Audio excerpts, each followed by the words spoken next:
Hello दोस्तों, welcome to Gupta ji technical. स्वागत है आप सभी का गुप्ता जी टेक्निकल के एक नए वीडियो में। तो दोस्तों, आज के इस वीडियो में हम लोग करने वाले हैं फिजिक्स, यानी कि फिजिक्स के महत्वपूर्ण प्रश्न जो कि आपके एंट्रेंस एग्जाम की दृष्टि से महत्वपूर्ण है। ऐसे प्रश्न आपके एंट्रेंस एग्जाम में पूछे जाते हैं, हर साल पूछे जाते हैं। तो चलिए क्वेश्चन को करना हम लोग शुरू करते हैं। तो सबसे पहले दोस्तों, हमारा जो प्रश्न है यहाँ पे वो है, किसी वस्तु की सतह से उत्सर्जित विकिरण की दर अनुक्रमानुपाती होती है। यानी कि किसी भी वस्तु की सतह से उत्सर्जित विकिरण की दर की जो वो अनुक्रमानुपाती होती है। किस क्रम में? यानी परमताप के, यानी कि देखिए वस्तु की जो सतह की उत्सर्जित विकिरण है, विकिरण की जो दर है वो अनुक्रमानुपाती होती है। वो किसके अनुक्रमानुपाती होती है? परमताप के, या फिर परमताप के वर्ग के, या फिर परमताप की तृतीय घात के, या फिर परमताप की चतुर्थ घात के। किसके अनुक्रमानुपाती होती है? तो इसका जो राइट आंसर होगा वो होगा ऑप्शन नंबर डी। क्या होगा? ऑप्शन नंबर डी, यानी परमताप की चतुर्थ घात के।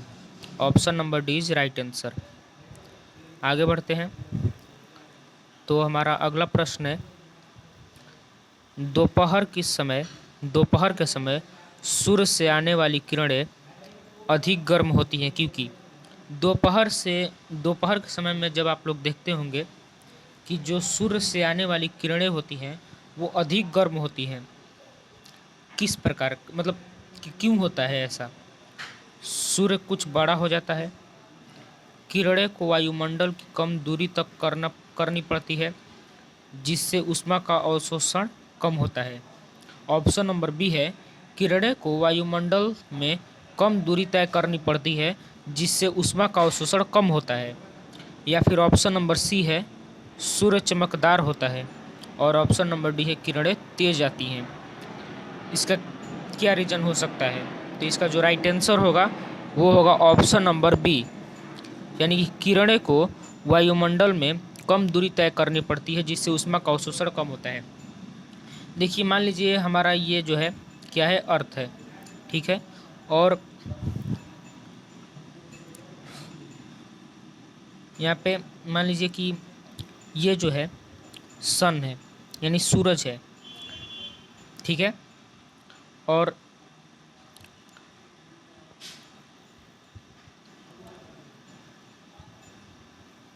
ये जो अर्थ है, तो जो दोपहर का समय होता है वो ठीक जो होता है कि जैसे सूरज सुबह में कुछ ऐसा होता है, दूरी पे होता है, ठीक है, और जब दोपहर का समय आता है तो सूरज कुछ इस प्रकार से सीधा होता है, ठीक है, और सीधा पास होता है, जिससे कि वो किरणों को जो वायुमंडल में जो दूरी है वो कम तय करनी पड़ती है। इसके कारण वो तेजी से धरती पर आती हैं, जिससे सूर्य से जो आने वाली किरणें हैं वो अधिक गर्म हो जाती हैं, ठीक है। इसलिए option number B is right answer. आगे बढ़ते हैं। तो अगला प्रश्न है, पूर्णतः कृष्णपिंड की अवशोषकता होती है। जो पूर्णतः कृष्णपिंड है उनकी अवशोषकता कितनी होती है? तो पूर्णतः कृष्णपिंड की अवशोषकता 1 होती है, यानी option number A is right answer. आगे बढ़ते हैं। तो अगला प्रश्न है, कंबल से ढकने पर बर्फ नहीं पिघलती। जब हम लोग बर्फ को कंबल से या फिर जो जूट का बोरा आता है उससे अगर हम लोग ढक देते हैं बर्फ को, या फिर बर्फ को आपस में सटा सटा कर रखते हैं, तो बर्फ जो है वो नहीं पिघलता है। तो ऐसा क्यों होता है? ऑप्शन नंबर ए दिया हुआ है, क्योंकि कंबल ऊनी होता है। ऑप्शन नंबर बी है, क्योंकि कंबल ऊष्मा का सुचालक होता है। ऑप्शन नंबर सी है, क्योंकि कंबल मोटा होता है। और ऑप्शन नंबर डी है, क्योंकि कंबल ऊष्मा का सुचालक होता है। तो इसका जो राइट आंसर होगा वो होगा ऑप्शन नंबर डी, और यहाँ पे सुचालक नहीं होगा, कुचालक होगा, ठीक है, कुचालक। क्या होगा, कुचालक होगा। कंबल से ढकने पर बर्फ इसलिए नहीं पिघलती क्योंकि कंबल ऊष्मा का क्या होता है, कुचालक होता है। ठीक है, आगे बढ़ते हैं। तो अगला प्रश्न है, ऊष्मा सबसे तेजी से संचालित होती है। ऊष्मा जो है सबसे तेजी से संचालित होती है संवहन द्वारा या फिर संवहन द्वारा, विकिरण द्वारा। देखिए इसको काट दीजिए, केवल इतना समझिए, ऊष्मा सबसे तेजी से संचालित होती है किसके द्वारा, संवहन द्वारा, विकिरण द्वारा, चालन द्वारा या फिर सभी में समान होती है। तो ऊष्मा का सबसे तेज संचरण विकिरण में होता है, यानी option number B is right answer. सूर्य का जो प्रकाश है वो विकिरण द्वारा ही धरती पर पहुंचता है। ठीक है, option number B is right answer. आगे बढ़ते हैं। तो अगला प्रश्न है, किसी वस्तु का परम ताप दुगुना कर दे तो उसकी उत्सर्जित ऊष्मा की दर हो जाएगी। देखिए किसी भी वस्तु का परम ताप जो है दुगुना कर दिया जाए तो उसकी उत्सर्जित ऊष्मा की दर कितनी हो जाएगी, तो 16 गुनी हो जाएगी। Option number A is right answer. देखिए अगर हम लोग किसी भी वस्तु की जो परम ताप है उसको हम लोग दुगुना कर देते हैं तो उसकी जो उत्सर्जित ऊष्मा की दर हो जाएगी वो 16 गुनी हो जाएगी। ठीक है, आगे बढ़ते हैं। तो अगला प्रश्न है कि धातु के बर्तन में रखा दूध निम्न में से किस परिस्थिति में सबसे जल्दी ठंडा हो जाएगा। देखिए यहाँ पे दिया हुआ है, जब बर्तन से ढकने पर पर्याप्त बर्फ रखी जाए। ठीक है, जब बर्तन के ढक्कन पर पर्याप्त बर्फ रख दी जाए। ऑप्शन नंबर बी है, जब दूध के बर्तन को बर्फ़ की सिल्ली पर रख दिया जाए, जब बर्फ़ को बर्तन के चारों ओर रख दिया जाए और उपरोक्त तीनों दशा में ठंडा होने के लिए सामान्य समय लगेंगे। देखिए यहाँ पे 4 ऑप्शन दिए हुए हैं, तो बताना है कि किस परिस्थिति में धातु के बर्तन में रखा दूध जल्द से ठंडा हो जाएगा। तो इसका जो राइट आंसर होगा वो होगा जब बर्फ़ को बर्तन के चारों ओर रखा जाए। Option number C is right answer. ठीक है, ये मान लीजिए कोई भी बर्तन है, कोई भी धातु का बर्तन है और इसमें दूध है, तो इसके चारों तरफ अगर हम बर्फ़ रख देते हैं, नीचे ऊपर, ऊपर नहीं ऊपर भी मान लीजिए, तो ये जो है जल्द से ठंडा हो जाएगा। देखिए ऑप्शन नंबर ए है, जब बर्तन के ढक्कन पर बर्फ़ रखी जाए, यानी कि बर्तन के ढक्कन पर जब बर्फ़ रखेंगे तो केवल ऊपर से ही ठंडा होगा। ठीक है, और अगर हम लोग जब दूध की बर्तन को यानी बर्फ़ की जो सिल्ली है उस पर बर्तन रखेंगे तो केवल नीचे से ही ठंडा होगा। लेकिन जब हम लोग बर्फ़ के चारों ओर से रखेंगे, यानी बीच में कोई बर्तन और उसके चारों तरफ जो है बर्फ़, तो उस स्थिति में वो जल्दी ठंडा हो जाएगा। ठीक है, आगे बढ़ते हैं। तो अगला प्रश्न है, दो वस्तुओं के बीच की ऊष्मा का प्रवाह निर्भर नहीं करता, यानी जो दो वस्तुओं के बीच की ऊष्मा का प्रवाह है वो निर्भर नहीं करता किस पर, उनकी मात्रा पर, उनके आयतन पर, उनके तापांतर पर या फिर उनकी विशिष्ट ऊष्मा पर। तो जो दो वस्तुओं के बीच की ऊष्मा का प्रवाह है वो उनकी मात्रा पर निर्भर नहीं करता।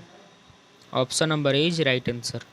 ठीक है, आगे बढ़ते हैं। तो अगला प्रश्न है, ऊष्मीय विकिरण की चाल होती है, जो ऊष्मीय विकिरण की चाल है वो किसके बराबर होती है, प्रकाश के चाल के बराबर, प्रकाश की चाल के आधे के बराबर या फिर ध्वनि की चाल के बराबर या फिर उपरोक्त में से कोई नहीं। तो ऊष्मा विकिरण की जो चाल है वो किसके बराबर होती है, ऊष्मीय विकिरण की जो चाल होता है वो प्रकाश की चाल के बराबर होता है। Option number A is right answer. ठीक है, आगे बढ़ते हैं।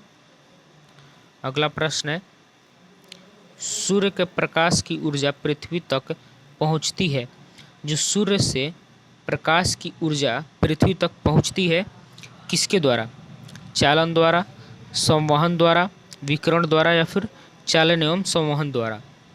तो मैंने पीछे बताया था कि जो सूर्य की किरणें होती हैं वो पृथ्वी तक किस माध्यम में पहुंचती हैं, तो विकिरण के माध्यम से। Option number C is right answer. आगे बढ़ते हैं। तो अगला प्रश्न है, किसी द्रव को शीघ्र ही शीतल करने के लिए शीतलन व्यवस्था लगानी होगी।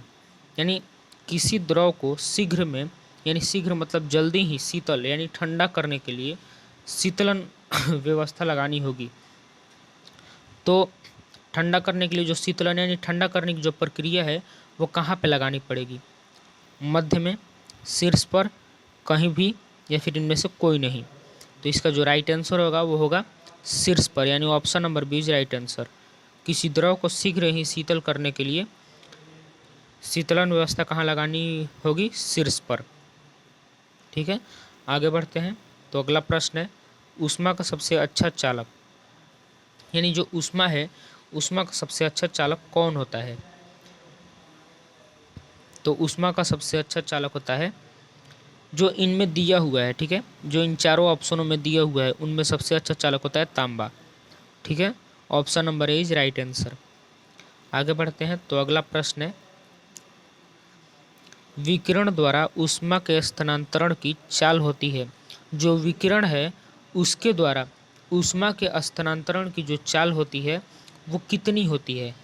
3×10⁸ मीटर प्रति सेकंड, 3×10⁸ किलोमीटर प्रति सेकंड, 320 किलोमीटर प्रति घंटा, या फिर 320 मीटर प्रति सेकंड।